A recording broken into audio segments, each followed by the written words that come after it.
What will future generations say of us today? They built their cars so big and they made their buildings tall. What could our children say of us? What mattered most of all? They knew how to serve and share, and life was so free and fair. Families together, man and wife who never wanted to part. They just lived the way they wanted the world to live, not demanding to get what they could, but only to give. And the millions flocked to their door, wanting to know, wanting to learn, wanting to buy, but it was free.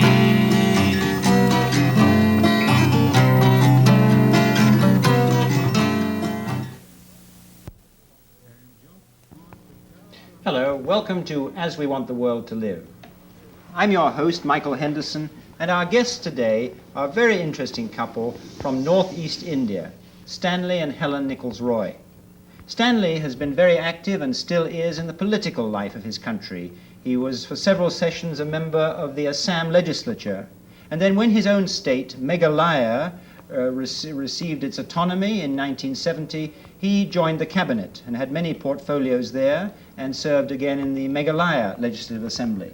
Today he's the General Secretary of the main regional political party in his area. Helen comes to the United States from Michigan and was a graduate in English from Vassar College. Well, it's a great pleasure to welcome you both here. I remember as a schoolboy, I don't know if it's true of American schoolboys, I remembered that Cherrapunji, which was in your constituency as a member of Parliament, was the place with the highest rainfall in the world. Legislature, not Parliament. Yes, I know. Yeah. Well, just terms, yeah. But we don't know a great deal more about northeast India, so perhaps you could start off by telling us a little bit about your part of the world. Yeah. Well, I come from one of the small states which was created in 1970 as an autonomous state and subsequently as a completely separate state in 1972.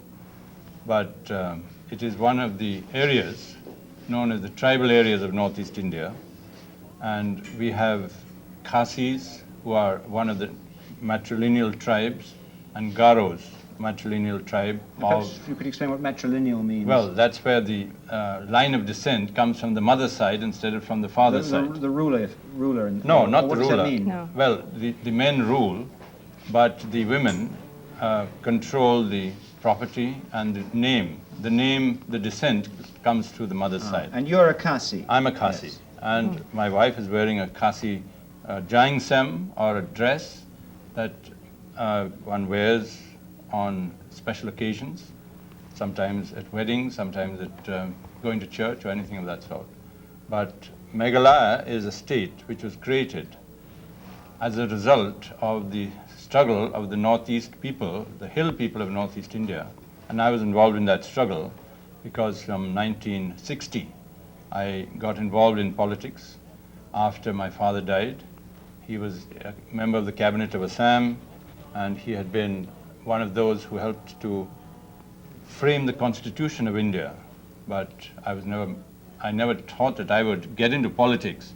But after he died, some of my people came and asked me to represent them, and I got involved in politics and became the general secretary of the party, the regional party of that area.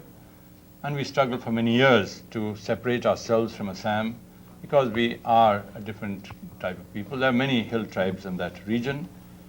But through this struggle for a separate state within the country, within India, I got involved with many experiences. I was actually a technocrat, was in business and in industry.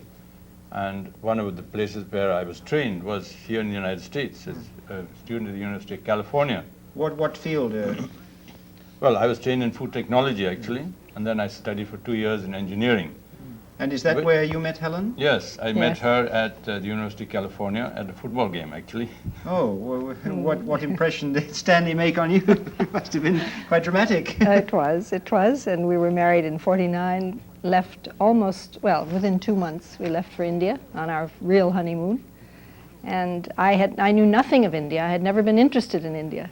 And then suddenly here we were going, and he would not tell me anything about it, which I think was very wise, because then I had no preconceived notions when we arrived. We live up in the hills, about 5,000 feet. It's a little like Portland, because we have pine trees and all the same flowers and that sort of thing. And a beautiful climate. We do have these heavy monsoon rains, but not as much as Cherrapunji. And we've had 4 children since we lived there. They're all now in the United States. But we feel that this is a wonderful thing because we're having the best of both cultures, you might say. Now, this American connection was not new, because I believe your mother was American. Yes, Right. she came from the state of Idaho, Moscow, Idaho. And she was given a call. In 1904, she came across to India as a missionary on faith that God called her. But the man who was responsible for inviting her was a colleague of my father's, who was in Calcutta at that time. And one of his colleagues came across to United States and spoke at a meeting somewhere in the Northwest. And a young lady, Nora Evelyn Nichols, responded and decided to go as a missionary to India. But before she did so, on the evening when she went to the altar to dedicate her life to serve God, she was given the thought that she should apologize to the man who had killed her father when she was about 8 or 10 years old. And she was brought up on a farm in Idaho, and a neighbor had shot her father. Well, this, of course, rankled for many years. And on the evening when she heard this message and decided to go as a missionary to India, this is what she had in her mind, that she could not give a message of love to India without apologizing for the hatred that she had for the man who had killed her father. So this was an influence in her life, and she was able to influence many, including my father, who went across and met her when she arrived in Calcutta, because she traveled with a couple of missionaries who had also responded to the call of So this there was colleague no of my question of father's. them getting married then? Just, No. She went over as a faith missionary, and they worked for 3 years with various people, including my father. And 1907 they got married, and I'm one of the results of that marriage. Did you ever know her? Oh, yes. We lived with them for the first 4 years. 3 Something years, like 4 that. years. So she must have helped you So- a bit to get into an Indian situation. Oh, my, yes. Although I moved into an American type of household, she helped me a lot. Of course, she knew the local language beautifully, And do you and- speak Kasi? somewhat. Yes, she speaks I very wouldn't- well, actually. It's modest about it. No, but I never studied it. I just learned it by being with people and listening. I think most of us have no idea that there are large Christian parts of India. I mean, we think of India as a Hindu country, then some large Muslim groups, but Christianity is quite strong in the Well, northeast. in the hill areas of northeast India, the churches are quite strong, and in our state of Meghalaya, we have about 45 to 48% are Christian.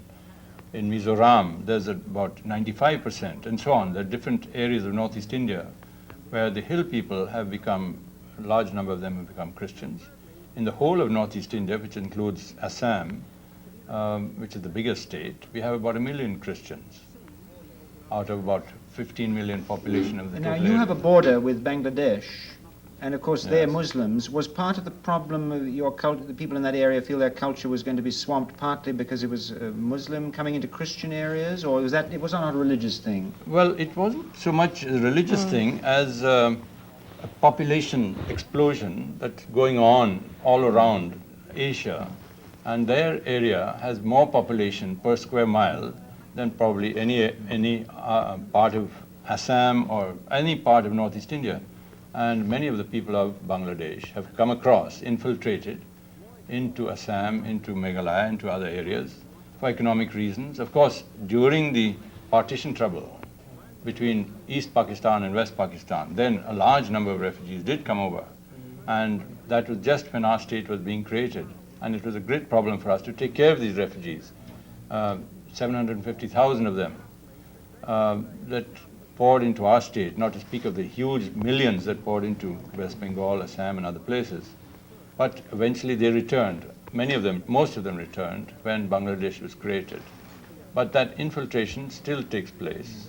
I think the fear of the infiltration is also very much a political fear, because they are afraid of domination by increasing numbers of outsiders coming in and taking over politically. Do you find and that economic problems too. do you find that being a Christian is anyway a handicap, or is it a help in relations with Indians in general who are not? No, it's not a handicap or help. It's just sometimes some people are suspicious because they're not sure of what the Christian stands. But there's nothing. There's nothing in the Constitution. India is no, secular. India is a secular state. And partially because of my father-in-law. Really? Yeah. He had a great part to He had a play. part in the drafting of the Yeah, he drafted the Yes. he helped to draft the Constitution, and that was one of the interesting parts of the Constitution which he had to battle to bring in this aspect, that freedom of religion, practice, profession, propagation of your own religion should be totally free and not be controlled, not be a state which there'd be a state religion. And this, I think, is a very, very good thing. Now, you didn't expect to go into politics, and Not you at didn't all. expect to be a politician's wife. No, not at all. How have you found that? Well, the first part of it was difficult. Because they were fighting for the Hill State, and it meant that the men must be away, particularly in Delhi, for months and months at a time, was a lonely thing. And one's bringing up small children, you want your husband to be there and so on. But after his visit to Panchgani in '68, there was a definite change, and Well, now, I think that you brought up paid more Panchgani. attention. I don't think any of our listeners know what you mean by a visit to Panchgani, well, this is a center for moral rearmament in western India, near Pune. which must be what, 1,000, how many miles is it from you? Oh my, it's 2,000, the other end of the country. It's about 1,500, 1,500 miles from- yeah, about almost 2,000 miles from So where we it's a are. long trip. Yes, it is that. Yes, well, do tell us about that place and what happened. It's a beautiful center, and it was being built and completed in 1968. And in '67, my husband met friends of moral rearmament in Delhi, and they had invited him to go for the opening of this center. So he took a choir, as he said. Because you were very and proud of your went singing up to- there in the Well, Northeast, I remember. Yeah. many people in Northeast India sing, and we learn singing from, when we are little fellows in church, in Sunday school, and everyone sings. Yes, I was very sorry I didn't give you a bit of warning and a chance to practice. We could have heard a duet from you, Oh, because I well, know your next whole time family maybe. sings. Yes. But I was interested when I heard friends who I met in Delhi at a dinner, Rajmohan Gandhi and other friends. That's Who- the grandson of the Mahatma. Yeah, Yes. grandson of Mahatma Gandhi, grandson of Rajagopalachari, the first Indian president of India. But I met for the first time with other friends, and he invited me to this opening of the Moral Rearmament Training Center, and he heard about our singing. I heard about the changes that had taken place in the world due to work of moral rearmament, reconciliation between France and Germany because of 3 or 4 people who had started taking steps. I was very interested. So when we went back, we organized a choir, and Rajmohan came to Shillong to encourage me to really pursue that. That's and the we went. capital of your state. Yes, that's the capital of a state of Assam at that time. Now it's the capital of Meghalaya.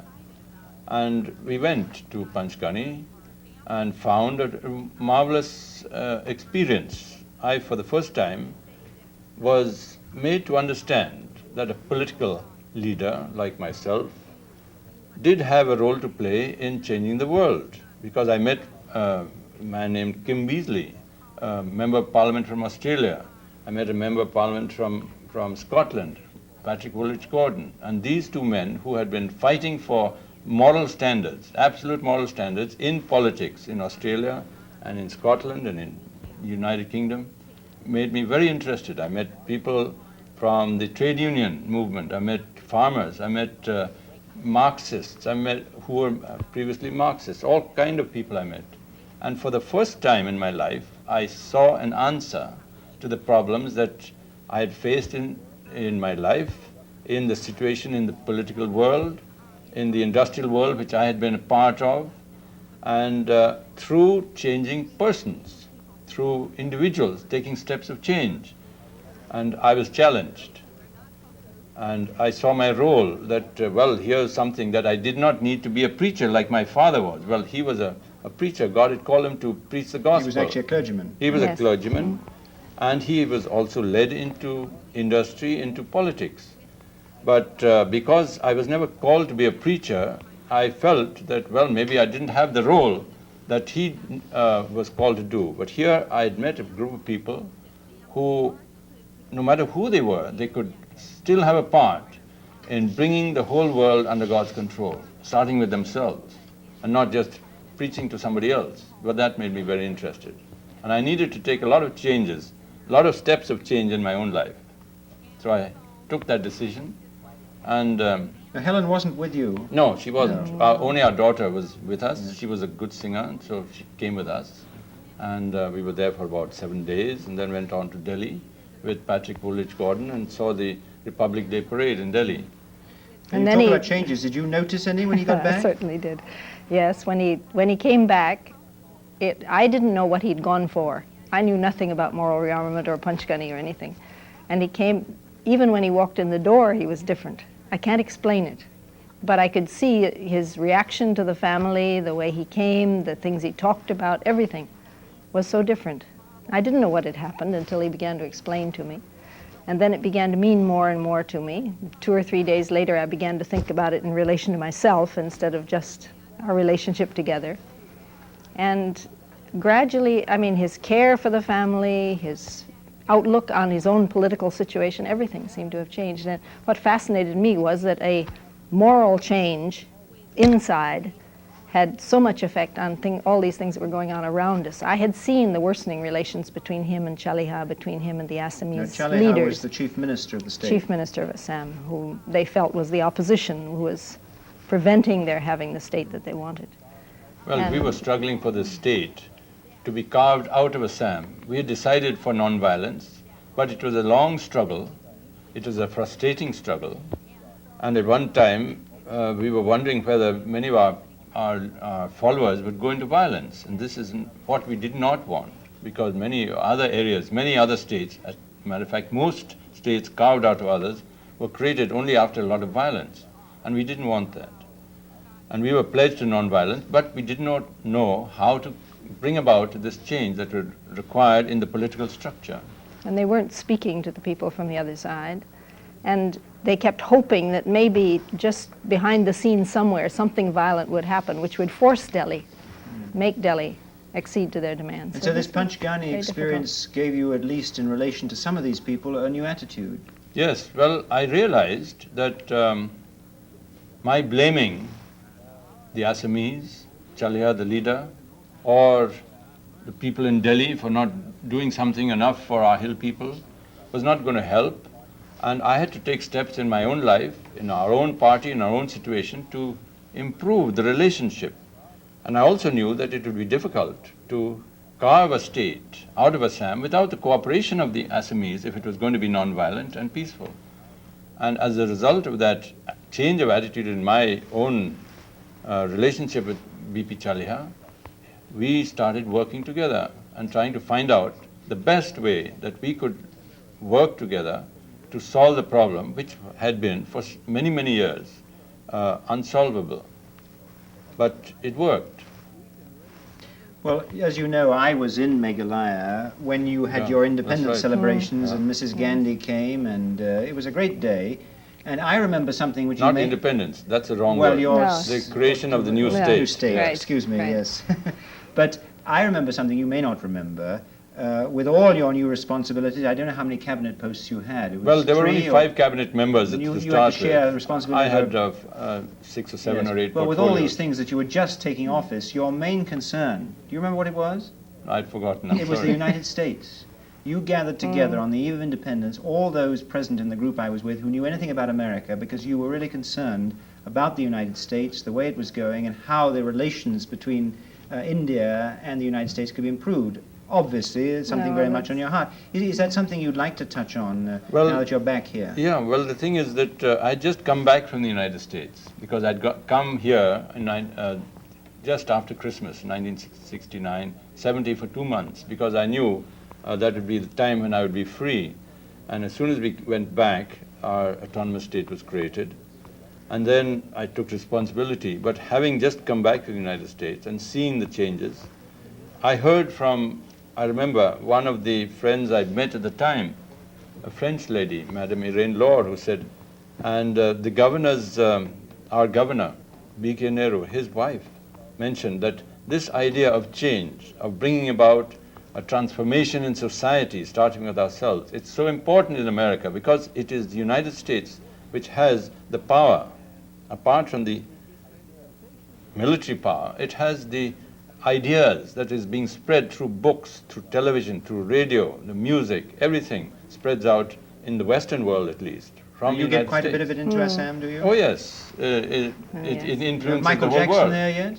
No, but many of our young people go for pop groups. I mean, Yes. they create Yeah. their own. It's a It's pervading. a culture that is Yes. spreading all throughout the world.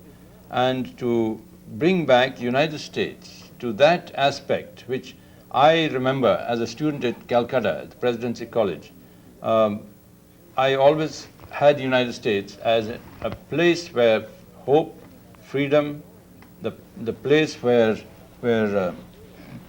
Lincoln was one of our big heroes in India. And we remembered the struggle that India went for independence. And Because many Americans helped that struggle, didn't they? Very much so. sympathetic Yes, to it. yes. very much so.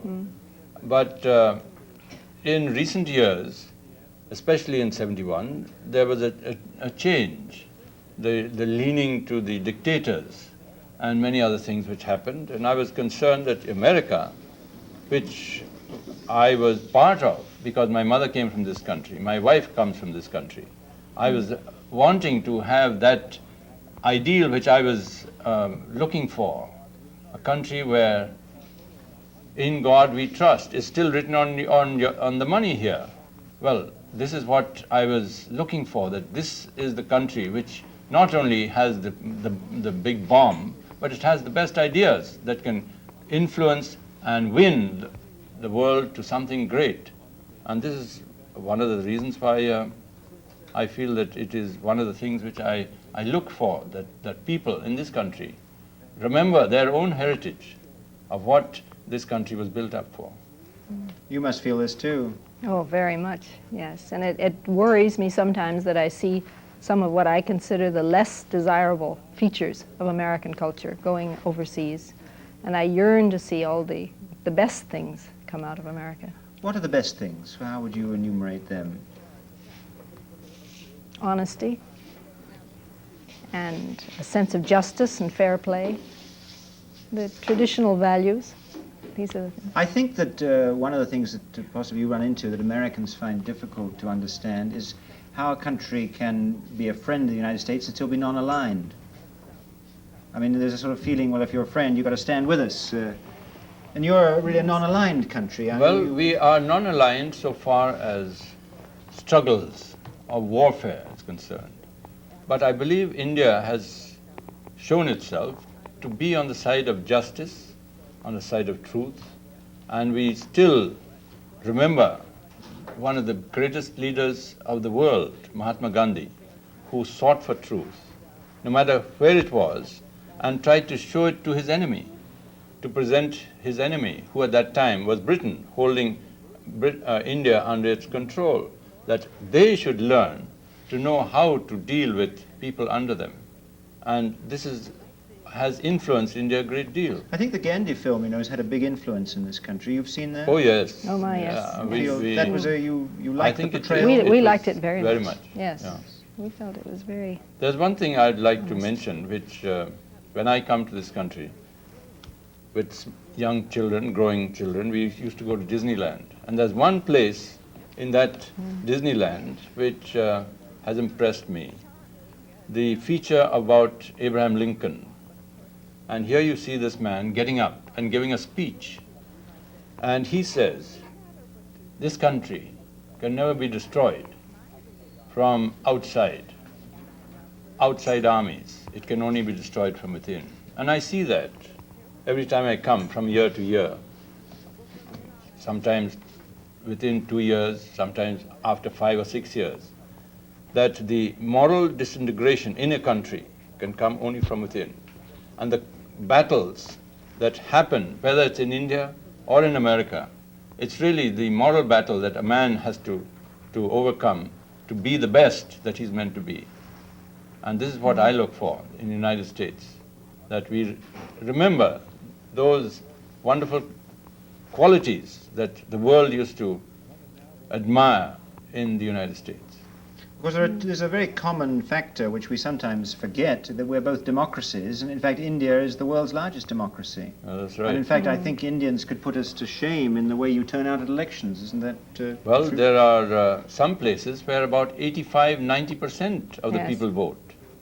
And there are others, by-elections, maybe only 40–45%. But certainly our people have been democratic even before the word democracy probably was taught in the schools. Our tribal people, the hill people, are very Yes. democratic in their village organizations and so on. Nehru mentioned this when he visited the Khasi Hills. He said that this is the real grassroots democracy, and they've had it long before the rest of India.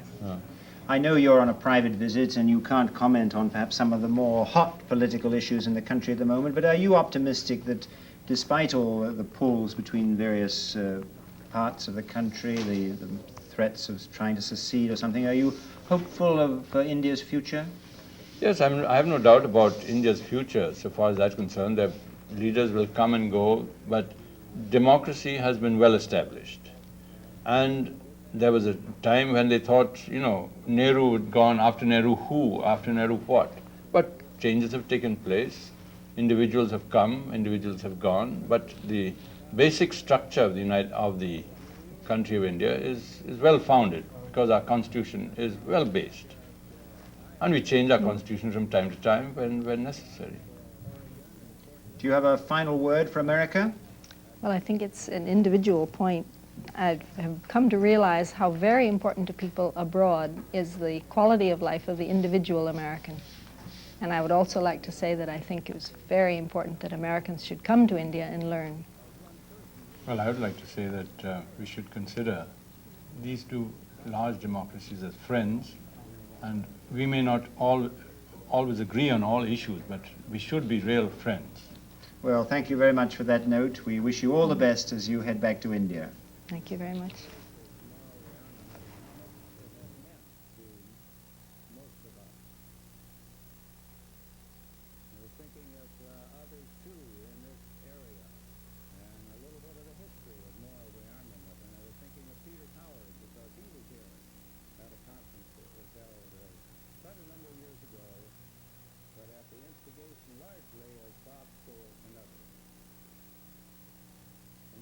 This brings us up to the date